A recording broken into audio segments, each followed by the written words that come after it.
Cookie Mehte विवाद इतना बढ़ चुका है कि अब उग्रवादियों ने रॉकेट का इस्तेमाल करना शुरू कर दिया है।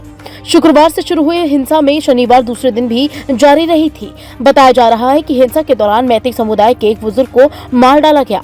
इस घटना के बाद जवाब में जिविराम जिले में 4 कुकी उग्रवादियों को भी मारा गया। हिंसा के बाद मणिपुर के मुख्यमंत्री एन वीरेन सिंह ने शनिवार को इमरजेंसी कैबिनेट की मीटिंग बुलाई।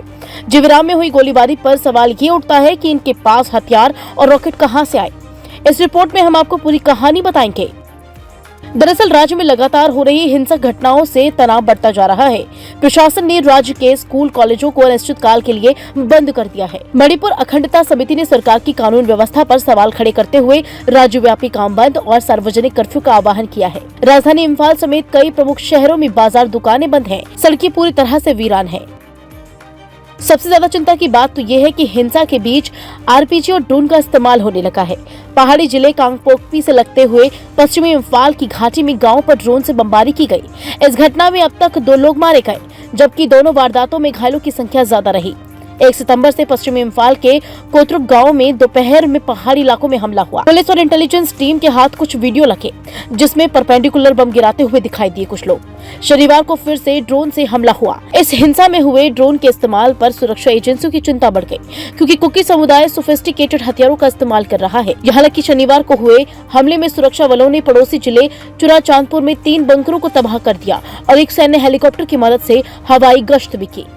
शुक्रवार को पूर्व मुख्यमंत्री के आवास पर हुए हमले से पहले भारतीय सेना पुलिस ने एक संयुक्त अभियान चलाया था। यह अभियान कांगपोकपी और इम्फाल पूर्वी जिले के संवेदनशील इलाकों में चलाया गया था। यहाँ हथियार और गोला बारूद का बड़ा जखीरा बरामद हुआ। भारतीय सेना ने एक हैवी कैलिबर लॉन्चर, एक 12 बोर डबल बैरल राइफल, एक 177 राइफल, मैगजीन, 2 पिस्टल, एक पंपिंग गन, 5 ग्रेनेड, गोला बारूद और कई तरह के हथियार बरामद किए। हालांकि पिछले 2 राज्यों में आरपीजी और ड्रोन का इस्तेमाल होने के बाद राज्य के डीजीपी ने 5 सदस्य वाली एक कमेटी का गठन किया, जो 13 सितंबर तक इन घटनाओं पर अपनी रिपोर्ट देगी। कमेटी पता लगाएगी कि आखिर कैसे कथित कुकी आतंकवादियों के पास आरपीजी और ड्रोन जैसे सोफिस्टिकेटेड हथियारों और टेक्नोलॉजी पहुंच रही है। इस कमेटी से कहा गया है कि वो जांच में विशेषज्ञों की मदद भी ले सकते हैं। बता दें कि सुरक्षा बलों ने पिछले 2 दिनों में मणिपुर में चलाए गए सर्च ऑपरेशन में भारी मात्रा में हथियार जब्त किए। इन हथियारों के मणिपुर में मिलने से कई गंभीर सवाल उठ रहे हैं। बहरहाल सोचने वाली बात तो ये है कि 2 समुदायों के बीच की लड़ाई का फायदा कौन उठा रहा है, क्योंकि सर्च ऑपरेशन में जिस तरह के हथियार मिल रहे हैं, ये वो हथियार नहीं जो आमतौर पर साधारण अपराधियों को मुहैया होते हैं, बल्कि इस तरह की घातक हथियार सुरक्षा बल इस्तेमाल करते हैं।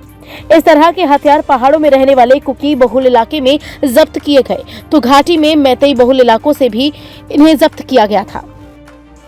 एक सैन्य अधिकारी बताते हैं कि इन उग्रवादियों के पीपुल्स डिफेंस फोर्स यानी पीडीए के साथ बहुत करीबी रिश्ते हैं, जो पड़ोसी देश म्यांमार की सेना के खिलाफ है।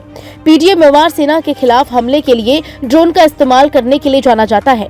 पूरी संभावना है कि चीन में बने ऐसे ड्रोन म्यांमार के रास्ते ही इन उग्रवादियों के पास पहुंच रहे हैं। लेकिन जिस तरह से इन ड्रोन को लोकल हथियारों के साथ वेपन नीचे किया जा रहा है, ऐसे में पूरी संभावना है कि विदेशी शक्तियां भी इसमें शामिल हो सकती हैं। वो ये भी कहते हैं कि सोफिस्टिकेटेड हथियार और ड्रोन का इस्तेमाल करके बॉम्बिंग करना पूरे मणिपुर के लिए खतरा है और एक नए आतंकी हमले का खेल शुरू होने जैसा है, जिसको लेकर सुरक्षा एजेंसियों को चौकस होना पड़ेगा। ये सिर्फ मणिपुर ही नहीं बल्कि पूरे राष्ट्रीय सुरक्षा के लिए बड़ा खतरा है। जिस तरह से नई तकनीक और नए तरीकों से हमलों को आतंकी अंजाम दे रहे हैं, इससे सुरक्षा एजेंसियों की चुनौतियां बढ़ गई हैं।